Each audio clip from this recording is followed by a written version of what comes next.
Good evening, everyone. Good evening, Sadhguru. Pranam. So, ladies and gentlemen, welcome to part 2 of Sadhu or Shaitan. We did the part 1 2 years back, and I asked Pradeep Gua, the guy behind the advertising function, I said, you want me to speak to Sadhguru? Why do you want to call this session Sadhu or Shaitan? But I think like Godfather 1 and Godfather 2, we must have done quite well that I've been invited again. I'm very privileged that despite the kind of lifestyle I lead, I always get an opportunity to spend one evening, a little bit of time with Sadhguru. Maybe the prayer that he said was for me. Anyway, this is not a confession. So, my role today is to get him to share things with you, and my role is the same as yours as an audience. I would love to hear a lot about what he has to say, and I'll try and ask questions which are relevant to life and have some relevance to your lives as retail professionals out here. And some of you are fantastic. Your stories have been absolutely amazing today. So let me start off, Sadhguru, by asking you that you probably are the biggest multitasker that I have met in my life. You are into sharing wonderful things with people, millions of people, and you find the time to play golf, and you ride a motorcycle like a champion. You're on a helicopter. You do a lot of stuff in ecosystems with your green hands. I don't know what all you do. How do you manage your time? That last thing was not a good thing. I don't know what all you do, not a good thing. No, that is a sense of amazement. And there are people who are very busy people, and so we believe we are very busy people. We would like to know as to how you manage your time and what is the kind of advice you would like to give us so that life beyond work is a lot more meaningful, at least a little more meaningful than what we lead, a little closer to the kind of meaningful life that you lead.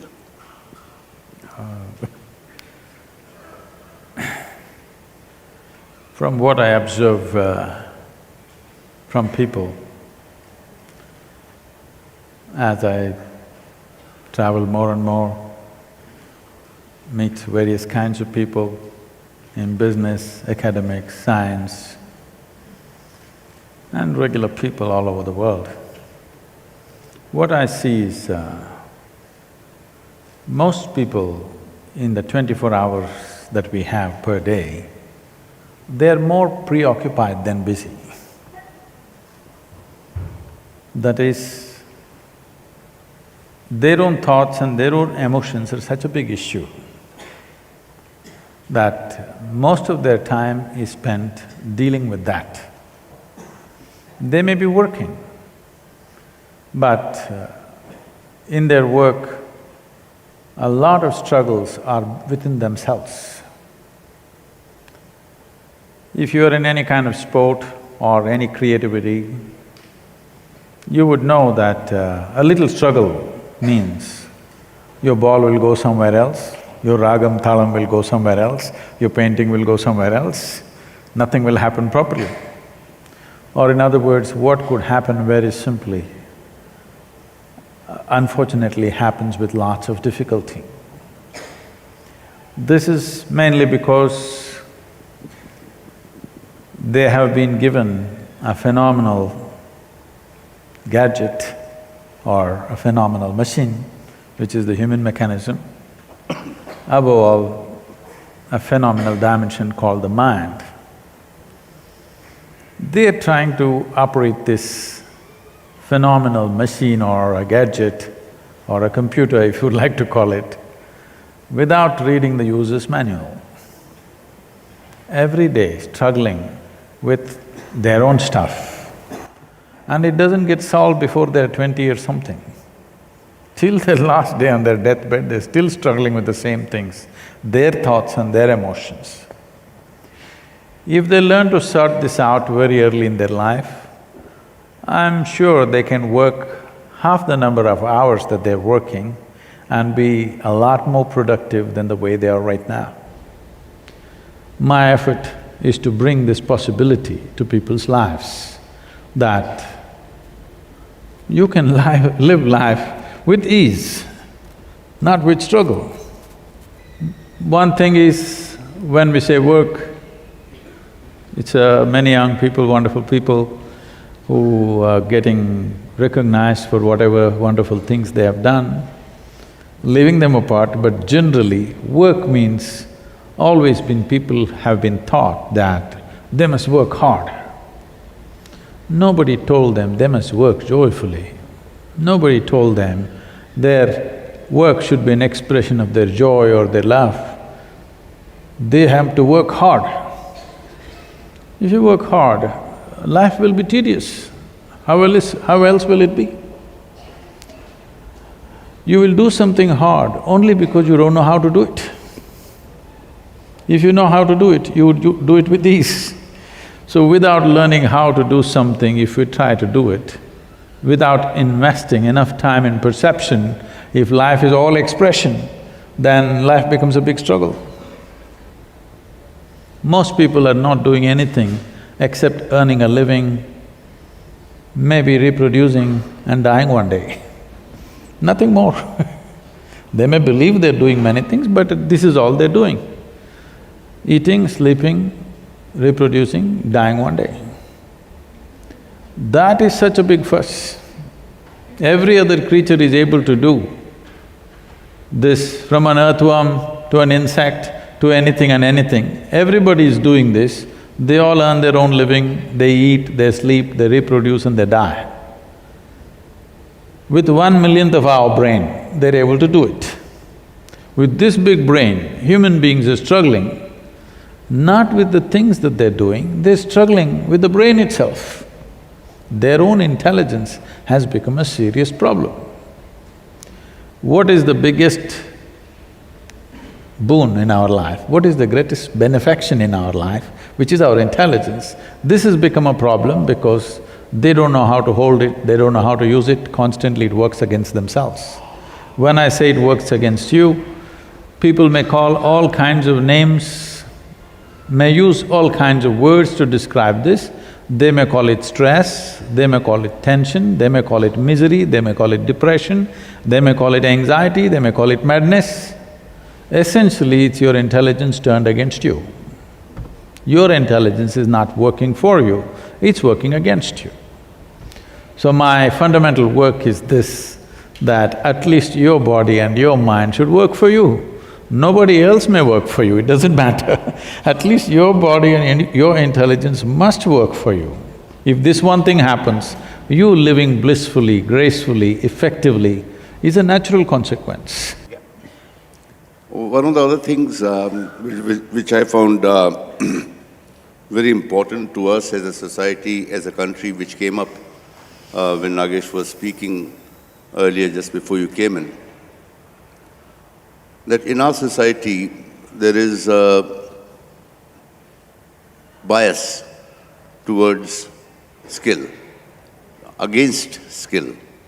We try and believe that being a babu in a railway station is probably a better job than being a retail employee.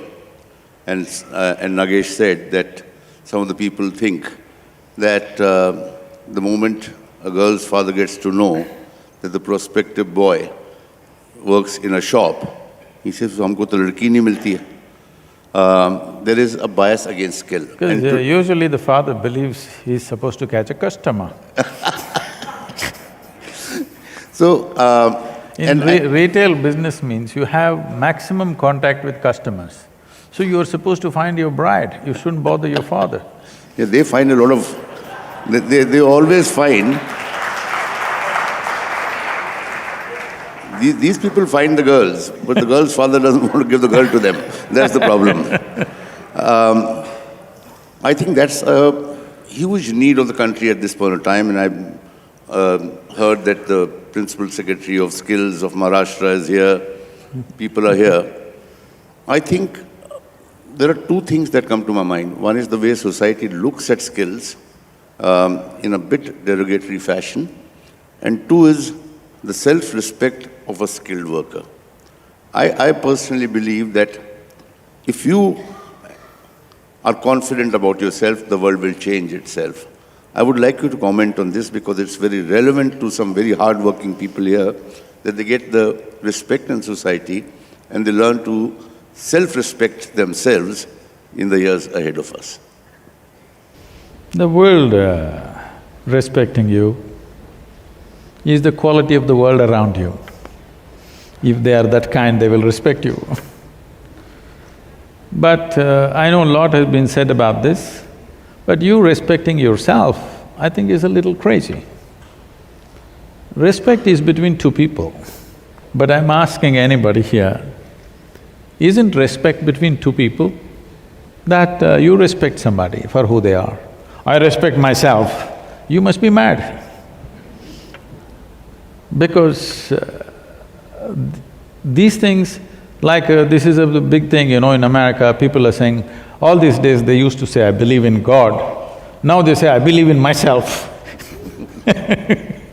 All these days they used to say, I love you to somebody. These days they have started saying, I love myself. See, to love, to believe, to respect, you need two. If you have become two within yourself, for sure you're heading for madness. Because an individual means you're not further divisible.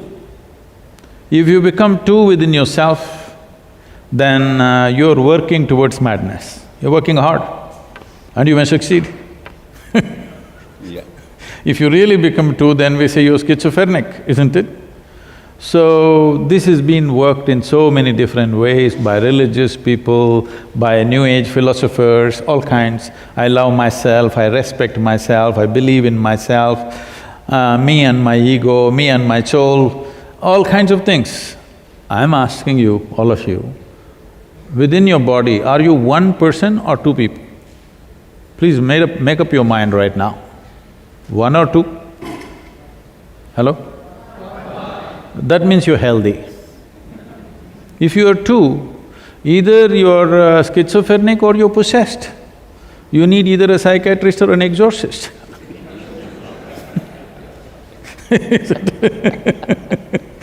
So, this self-respect business has to go because this will lead to all kinds of expectations. I respect myself, I think I'm a big guy. Now I expect you also to treat me like that. When you don't, I will become resentful, angry, all kinds of things.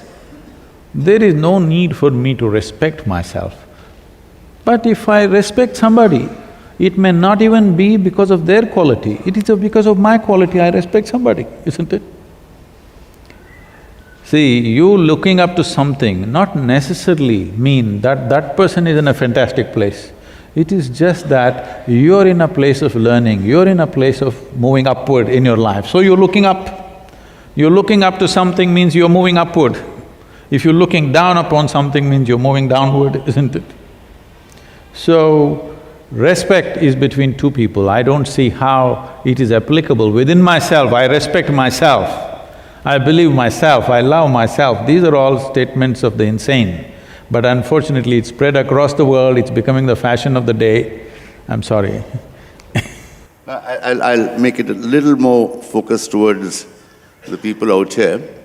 I completely understand what you're saying, but if somebody feels that he's putting in a lot of effort and his efforts are not being recognized, how does that person motivate himself or herself to say, I don't really give a damn as to what other people think. I have to keep on doing what I'm doing. I have to excel myself every day. What is the message that you would like to give people who feel that sometimes their efforts do not get recognized to the level that they think they have put in? See, these are two extremes. I don't give a damn is not going to work. especially if you're in the retail. If you say, I don't give a damn, you're out of business. At the same time, thinking my efforts are not giving the necessary result. I think a whole lot of people feel this way. I'm saying in your assessment, you may be doing great, but the world has to recognize too. Somebody else has to see value to what you're doing. Only then it'll find recognition. If you feel it's valuable, you're doing it, then don't bother about other people's recognition. But if what you're doing is useful to them, let's understand this, not because what you're doing is great, because what you're doing is useful to them, they will say, oh, this is wonderful. So, I don't give a damn definitely doesn't work. But whether other people recognize you or not, depending upon how useful it is at a given time to people, that depends what is the type of job we've taken up. Now, I must say this, shall I? See, today wherever I go, people are saying things, oh, he's a yogi, he's a mystic. They don't know a damn thing about me being a yogi or a mystic, okay? They don't know what is a yogi, what is a mystic. Now because it's internationally recognized, everybody is clapping their hands. I've been saying the same things for last 35 years. Nobody thought anything about it. Now somewhere else in America, people are clapping their hands, here also they started clapping their hands, okay? It means nothing to me, all the recognition. Someday if people truly recognize what is being a yogi and are inspired to become that, that's wonderful. Of course, there are many people who are inspired by that. But today because it's internationally recognized, everybody is saying he's a great yogi. They don't know what is damn yogi is about. They don't know a damn thing about it. It is just that many people see it's useful to them, so there is recognition. Let's understand this. People are not recognizing the quality of who I am, they're recognizing the usefulness that I am to them. Only that part gets recognition. The quality of what I am, only a handful of people will recognize that, rest will not even know what the hell it is. And it's okay. I think that's beautifully said, and I think if I was to translate that into our language out here in this room… Hey, don't use your language, huh? My language of the kind that I can use in front of you. I would say that keep at it as to what you're doing. One day people will see the use of that in their lives, and your time will come like his time came when people started clapping. So all you retail professionals, don't worry about what the world thinks, keep on doing what you're doing. Am I right in saying that? Oh, that's a deduction. I would say that if your work is an expression of your joyfulness, whether recognition or no recognition, what does it matter? You're finding an opportunity to express your joy. And if you look at your own lives and see the moments where you're in pursuit of your happiness, what is the quality of those moments? The moments when you're expressing your joy, what is the quality of those moments? If you see, you will see whenever you're expressing your happiness or joy, they are the best moments in your life. If your work is an expression of your joy, your working moments will be the best moments of your life. And the girls will come to you anyway. Anyway, as a customer, at least she will come. Because ladies do most of the shopping. They will anyway come. How you convert it is up to you. So the onus is on you guys. But most of the salespersons are girls these days. I know. They don't have any such problem. Okay, now a little difficult one. For you or me? We'll figure that out. For me, it's always difficult speaking to you. So I'm trying to make it slightly difficult for you. Now, this is about loyalties and beliefs. A lot of these people work in huge outlets. How do you handle loyalties and beliefs? A salesperson should have no loyalty to any product. He has no business, it's the customer's business to be loyal to a product. A salesperson, why should he be loyal to any product? He should sell whatever sells well, right?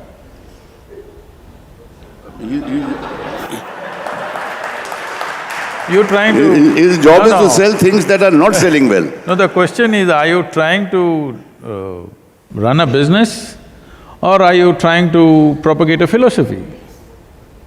Most businesses today say that we don't sell a product, we sell philosophies. Like certain soaps are not supposed to be soaps.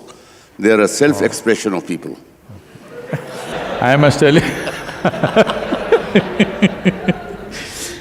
when you're a salesperson, it is not for you to judge which customer is smart, which customer is stupid, okay? Only you can be smart or stupid.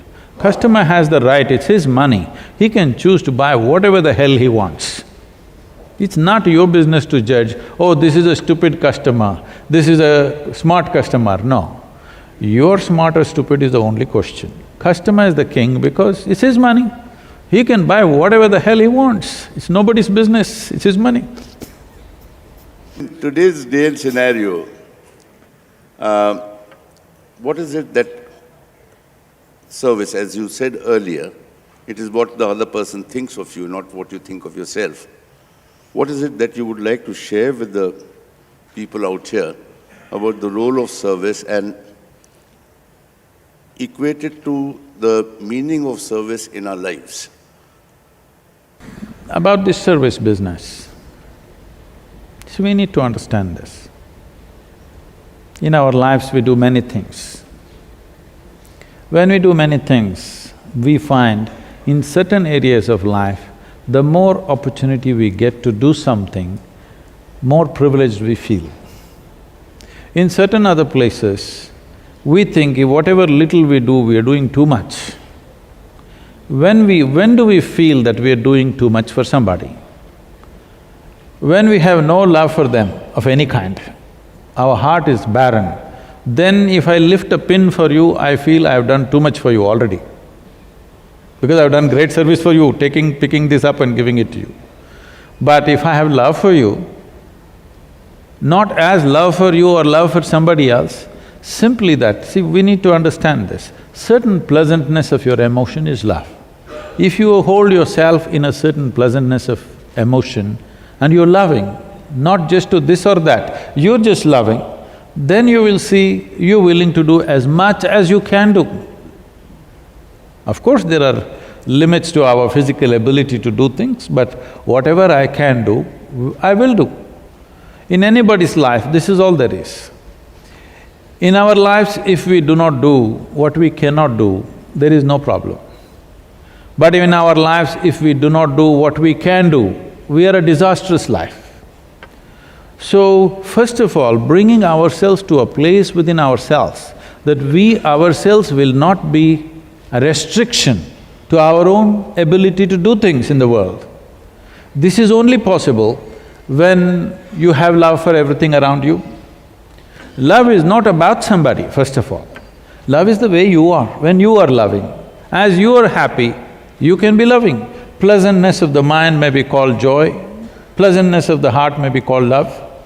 So if you are loving, then doing whatever you can do in a given moment is natural. If you do that, will the customer stay with you? Of course. But this is not a trick. We were conducting a program for the top 25 executives of Microsoft. There were 25 of them, two-day event, and I have 9 volunteers. Our volunteers are always on their toes, doing everything possible that they can do. These people just look at them and say, Sadhguru, where do you get such people? You know, they are always looking for attrition. I say, no, you don't get such people, you got to make them. How do we make them? I said, you have to make them fall in love with you. How do we make them fall in love with us? I said, first you have to fall in love with them. They said, oh, they don't pay us for that. So in this context, if you work, now work will be a pain. On the surface, something else, your remunerations or recognitions may keep you going, but it will suck the life out of you. But if your work is an expression of who you are, if your work is an expression of your joy and your love in your life, you don't have to worry about service. Service exists only where the heart is barren. If your heart is full for everything that comes in front of you, you will do your best. When you do your best, things will happen, both for him and for you. Above all, your life will get enriched with work. Activity will enrich you. Activity will not drain you. All of us in Isha Foundation, I have driven all of them into this kind of madness. Every day is 20 hours a day, 7 days of the week, 365 days. Today, a few thousand people have gotten into this state, all of them are on 7 days of the week.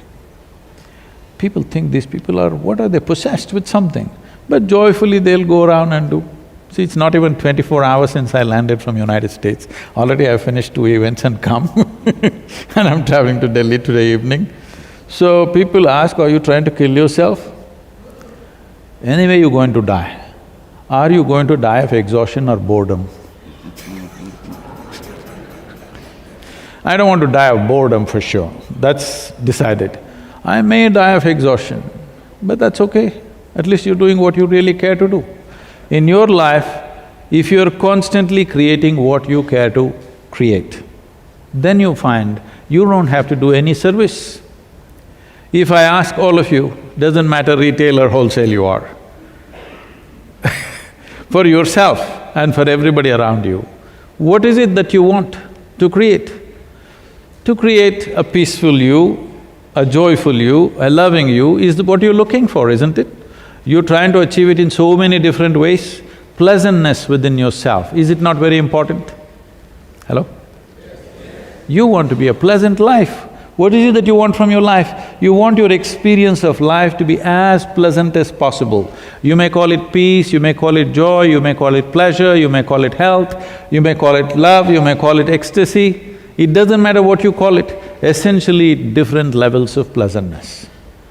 If you try to create outside pleasantness, that's called success, if you succeed in having that. Otherwise, pleasantness in your experience of life. If you create this for yourself, that if you sit here, you are 100% pleasant within you. When you are feeling wonderful, if I meet you, any one of you, I'm sure you are a wonderful human being.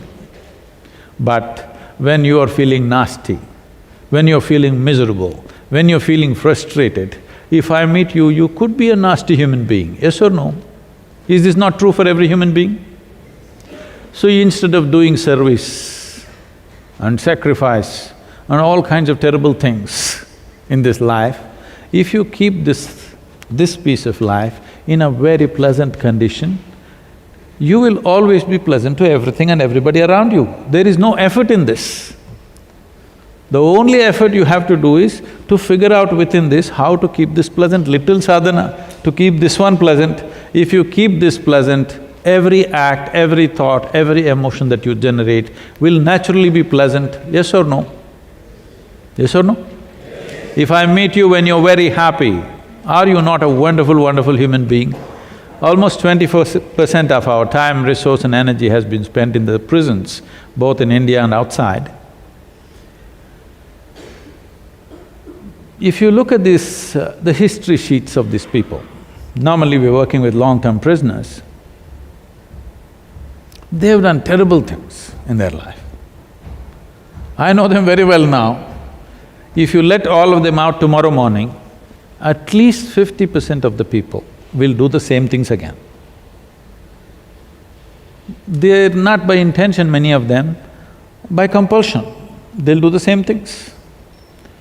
But when they are with me, they are most wonderful people, okay? They're very exuberant, joyful, highly spirited, wonderful guys because I just keep them happy when they're with me. This is true with every human being. Unfortunately, in this world, We've always been trying to produce good people, which is a serious mistake. Good people have done terrible things on this planet.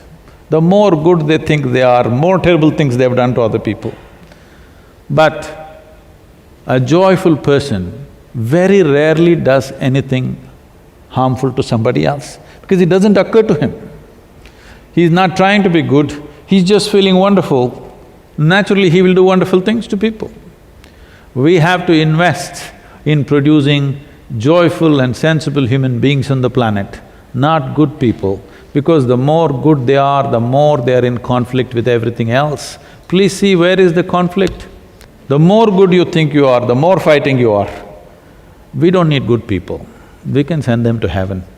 But on this planet, we need joyful people, we need sensible people. That's really wonderful. I think I would have asked you the last question from me about leadership, but I think that you answered a lot of things. If people read between the lines, you answered a lot of questions about leadership anyway. But if you would like, how do you inspire your people? Because they are the leaders of tomorrow. They're already my leaders. The more we have, the better off we'll be. Any tips that you would like to share with the people out here as to how a team is made from beyond being a great individual player? Even a Brian Lara couldn't win for West Indies. You need 11 good people to win a match. So anything that you would like to share?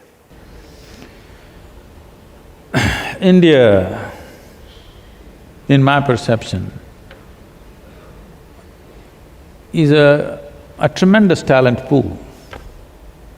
This is not… I'm not speaking this out of my nationalistic fervor. I'm not so identified with the political identity of a nation as such.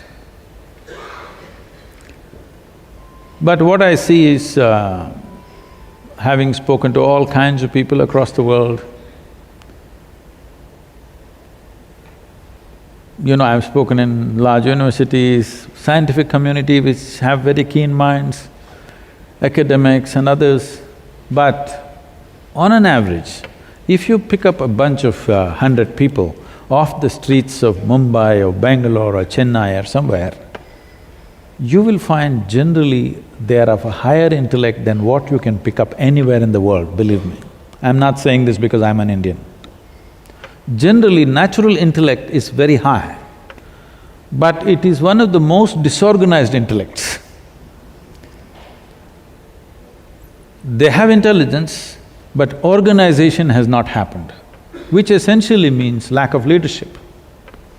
There has not been an inspiring leadership for a long time. We get leaders only when there is super crisis. We don't get leaders to manage our well-being and enhance our well-being. Only when we're in a real deep pit, like Mahatma Gandhi is born, because we're in a total mess.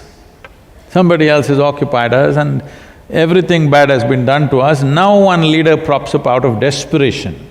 Otherwise, to be a leader, naturally to stand up and be a leader, to create good things, to maintain good things and to enhance good things in the world, when I look back, I have not seen a leader like that for a long time in the history of this country. I think this is mainly… has many things to… there are many factors to this. I think one main factor is we have been an occupied nation for too long and somehow we have developed this attitude, don't put your head up, somehow put it down and go home. Don't confront problems, avoid problems, has been our attitude always. I think even today mothers are teaching their children, if there's any problem on the street, just put your head down and come home.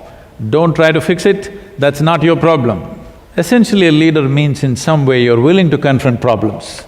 You're willing to seek out problems and possible problems and fix them before they happen. But that attitude has not been there, so we've not built leadership. And also being an occupied nation, we did not build many layers of leadership. If a good leader comes up there, everybody will start worshipping him. A leader does not need worship. He needs many tiers of leadership for him to find traction and do something meaningful. If his leadership has to find expression in the world, or in a nation, or in a state, or in an industry or whatever, you need many tiers of leadership. But in our society, generally when a good leader comes up, we will see worship, somebody will start building temples for him, somebody will start doing puja for him, all these things start happening. We have to shift from this attitude. Looking up to a leader for inspiration is good, but losing all sense about him is not good. So, what is needed in this country is to develop those many tiers of leadership. This is in somewhere in 2004 that someone was at our yoga center, a very prominent person in the country, and he asked me, "Sadhguru, this is great what you're doing, but what about the nation?" I said, "See, I have a list of 2,000 people who will make a difference for this country if we impact them. Get me these 2,000 people in the next 4 years. You will see a quiet change will happen in the nation." I'm not talking about prime ministers, chief ministers, because generally their tenure is 5 years and they're gone. But there's another set of leaders in the society who may be business leaders, who may be bureaucratic leaders and social leaders of various kinds, who have a solid 25 to 30 years to impact. Because if you're thinking of any kind of serious impact, you have to think at least 25 years at a time, otherwise nothing significant can be done. So we've been trying to reach them and touch them. Now I can say about 42% of these 2,000 people across the country we have touched, they are bringing about a quiet, silent revolution. Because in my perception, a revolution is not about, "I want you to change." This is not a revolution. This is a problem. This is the basis of all problems. I want you to change. I am willing to change. This is a revolution.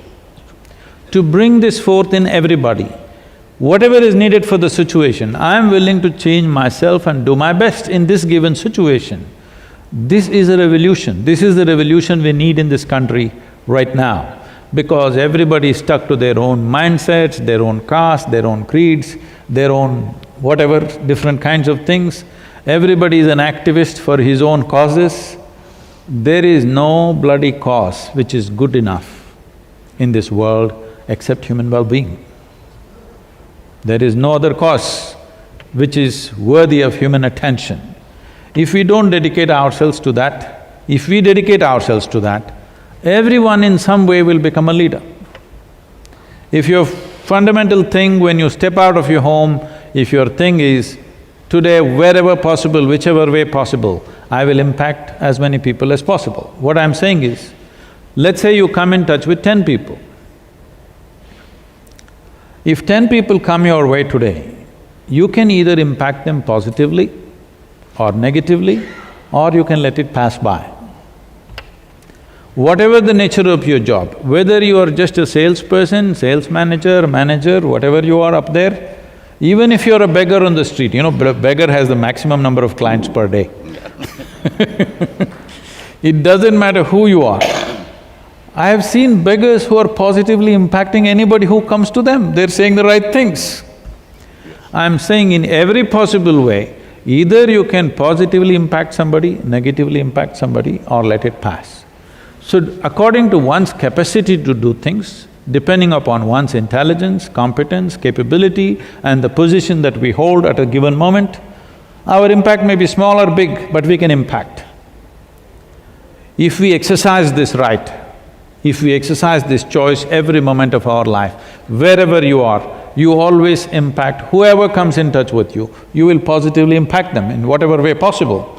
You are a leader, how far you will go? Let us see the competence and then, suppose you are an IT engineer, you have information technology ideas 1,000 years ago, all right? Maybe you would remain unemployed right through your life, but you could still impact people. I'm saying the time also decides how impactful we are at a given time in history. But the important thing is that you take up this responsibility. whoever comes in front of you, you will in somehow make a positive impact on their life. If you start doing this, you are a leader. Whether what capacity you function in depends on variety of things that will anyway arrange itself over a period of time. Thank you. Pranam Sadhguru. You've been saying this for a while and I've been listening to you for a long time. The I is more powerful than the iPhone, yeah? And the iPhone in the box comes with the user's Now manual. that depends whether you are using the iPhone or iPhone is using you up, Yeah, sure. Okay. depending on that. And you've also said a lot of times that you've not read the user's manual. So where is the human being's user manual? Because the iPhone comes with the user manual in the book, in the box. And how do you find my user manual or the human being's user manual?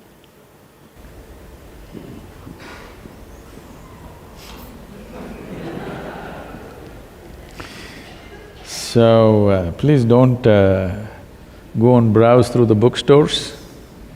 It's not there.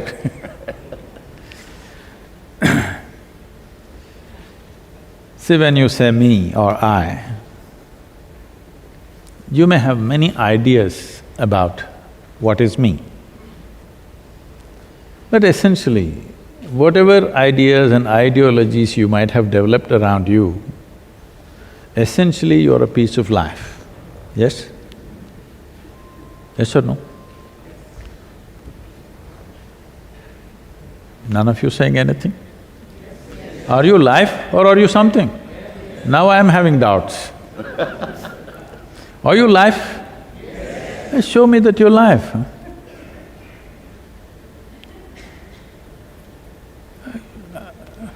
Not like that? Make some lively sounds. Okay. Oh, that's life. So you are life. You may be identified with many things, starting from your body. Because you identified your body, your agenda, because you're identified with your education, you become something else. You identify with your religion, you become something else.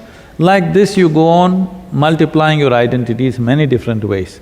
That may be a social requirement. To function in the society, you take on something, that's fine. But fundamentally, your life. If you want to know life, if you think the user's manual is some scripture that you have, somebody has written, it can't be. Because what you're seeking to know is the nature of this one. Because your life, you don't have to read another one, you have to pay attention to this one. Now you pay attention to everything else, but not enough to this one. When I say paying attention to this one, this is not about standing in front of the mirror and paying attention to this. Really paying attention to something fundamentally this, because even your body you acquired from outside, isn't it? It's the food that you've eaten. What you call as my mind, the content of your body and the content of your mind. This is the food that you've eaten, this is the impressions that you've taken in. But more fundamental than that, you still exist. So, if what you want to know is life and you are life, all you have to do is delve deeper into your experience and the user's manual is right there.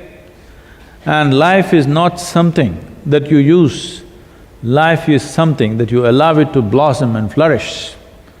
You don't have to use this life, there's nothing like that.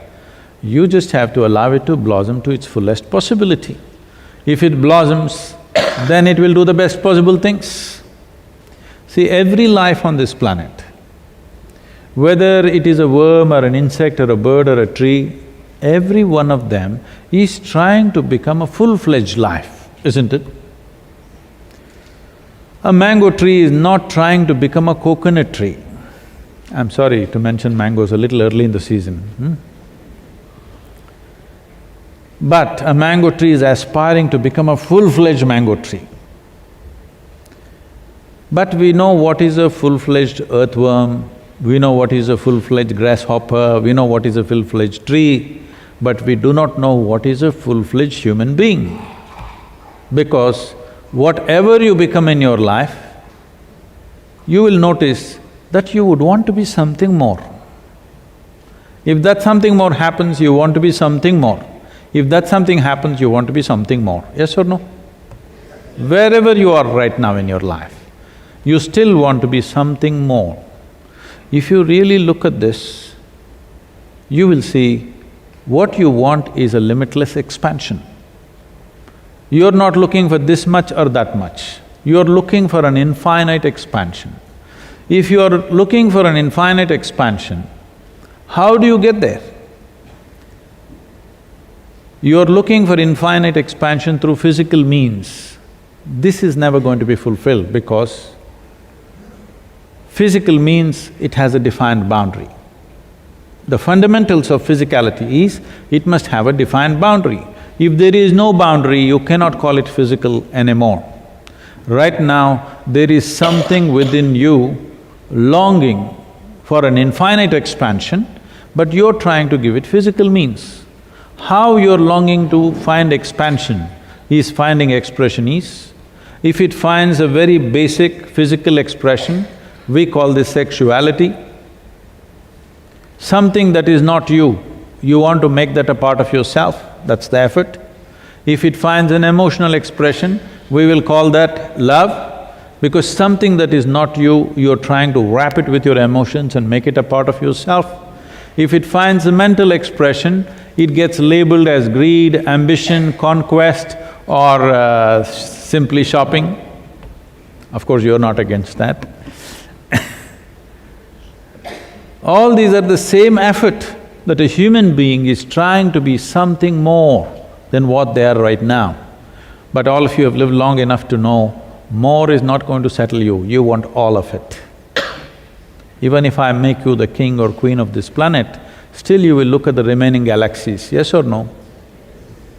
Because that's the nature of the human being. This will not settle for this much and that much. If you want, you can go in installments. But approaching the infinite through installments, I think is a stupid way to go. Because you can't count 1, 2, 3, 4, 5 and say one day infinite, you can only become endless counting. So, the manual is right here. Don't believe me, don't believe anything that anybody says, but pay attention to the life that you are.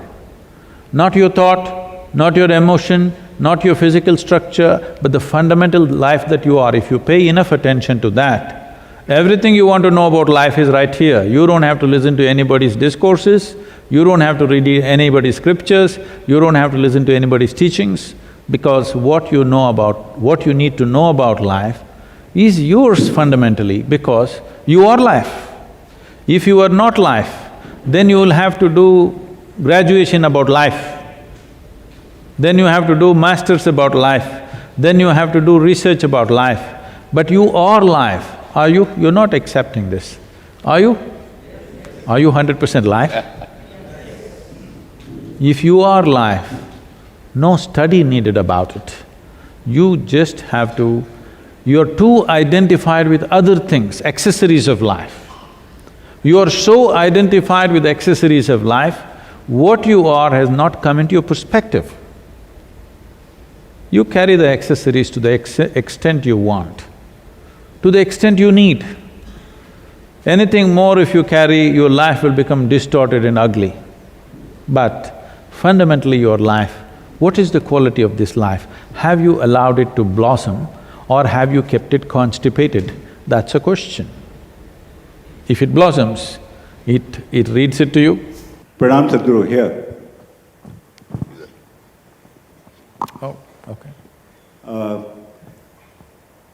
So I listened to what you just said, that you are life and the manual is inside you. No, don't listen to me. I'm asking you, are you life? Absolutely, and I understand that and I No, agree. are you agreeing with me or are you really life? I am life. Okay, then fine. Because I'm not used to talking to dead people usually. The question here is, to get to the ultimate goal, the importance of a guru in the real sense of the word, is that absolutely critical or can you find it on your own?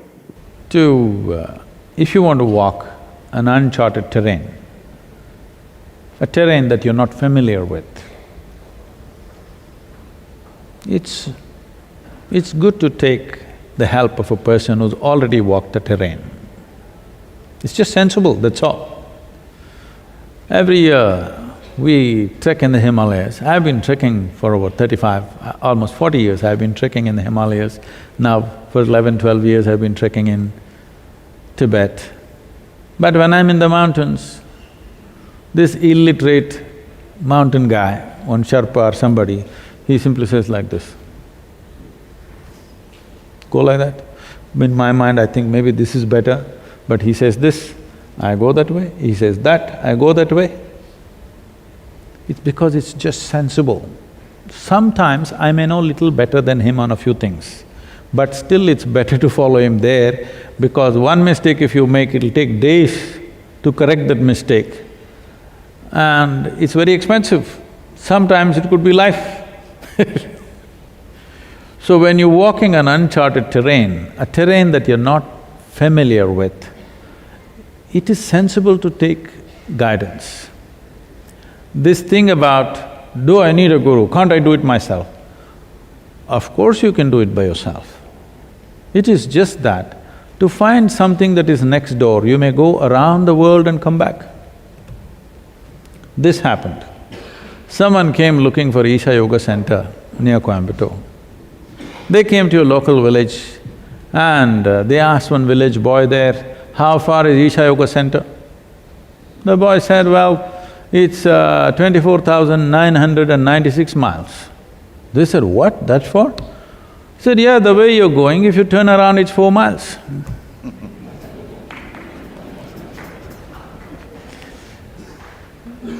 So, you may be very qualified with something else.